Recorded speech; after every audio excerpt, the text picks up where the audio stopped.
നടൻ ഷൈൻ ടോം ചാക്കോയും കുടുംബവും അപകടത്തിൽപ്പെട്ട പാലക്കാട് പോലീസ് സ്റ്റേഷൻ പരിധിയിലെ ധർമ്മപുരി ജില്ലയിലാണ്. കർണാടക രജിസ്ട്രേഷൻ ലോറിയിൽ ഇടിച്ച കാർ തകരുകയായിരുന്നു. ആശുപത്രിയിലെ ദൃശ്യങ്ങൾ കൂടി 24-ന് കിട്ടിയിട്ടുണ്ട്. ആ ദൃശ്യങ്ങൾ പ്രേക്ഷകരെ ഞാനൊന്ന് കാണിച്ചു തരാം.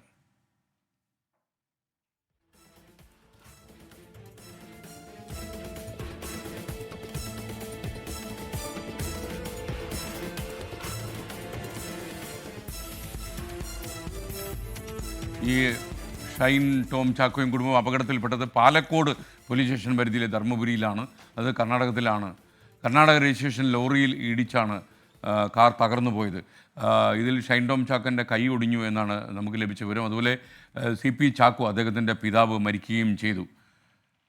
ഇപ്പോൾ ആശുപത്രിയിൽ കിടക്കുന്ന ഷൈൻ ടോം ചാക്കോയുടെ ദൃശ്യമാണ് പ്രേക്ഷകർ കണ്ടുകൊണ്ടിരിക്കുന്നത്.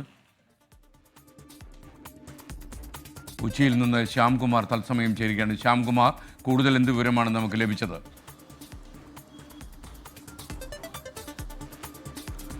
SK, ഏറ്റവും അവസാനം ഈ അപകടവുമായി ബന്ധപ്പെട്ട് ലഭിക്കുന്ന വിവരം ഷൈനെ ശസ്ത്രക്രിയയ്ക്ക് വിധേയനാക്കുന്നു എന്നുള്ളതാണ്. കൈക്ക് ഒടിവ് സംഭവിച്ചിട്ടുണ്ട് ഷൈൻ, അതുകൊണ്ടാണ് അടിയന്തര ശസ്ത്രക്രിയയ്ക്ക് വിധേയമാക്കിയത്. ഷൈനൊപ്പം ഈ അപകടത്തിൽ പരിക്കേറ്റ ഷൈൻ്റെ അമ്മയും ആശുപത്രിയിലുണ്ട്.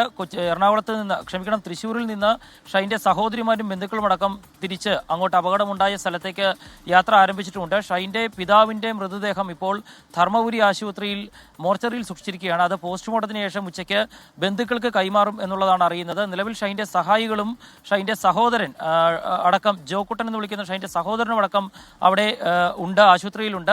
കൂടുതൽ ആളുകൾ അങ്ങോട്ട് എത്തുന്നു എന്നുള്ള വിവരമാണ് നമുക്ക് ലഭിക്കുന്നത്. ഏതായാലും അപകടത്തിൽ ഷൈൻ ടോം ചാക്കോയെ ശസ്ത്രക്രിയയ്ക്ക് വിധേയമാക്കുന്നു എന്നുള്ളൊരു വാർത്ത കൂടി ആശുപത്രിയിൽ നിന്ന് സ്ഥിരീകരിക്കാൻ സാധിക്കുന്നുണ്ട്.